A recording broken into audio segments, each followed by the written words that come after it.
AliExpress. Dito pag nasa AliExpress na kayo, open nyo lang to. Mamimili kayo dito ng tatlong item. Dito, pagpipilian ninyo yung item na gusto ninyo na nakakalaga lang ng 732. Free shipping na to. Tapos, ito yung mga napili ko. I-remove ko muna to kasi hindi ko naman kailangan.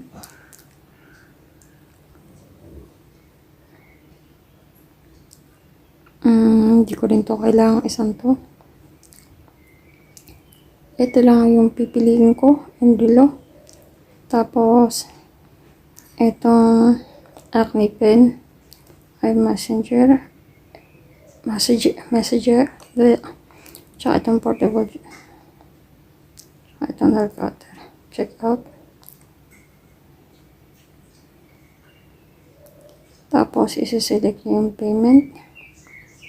Tapos, kung ano yung card nyo. Tapos, i-confirm nyo lang. Tapos, yun. 29.70 siya lahat-lahat.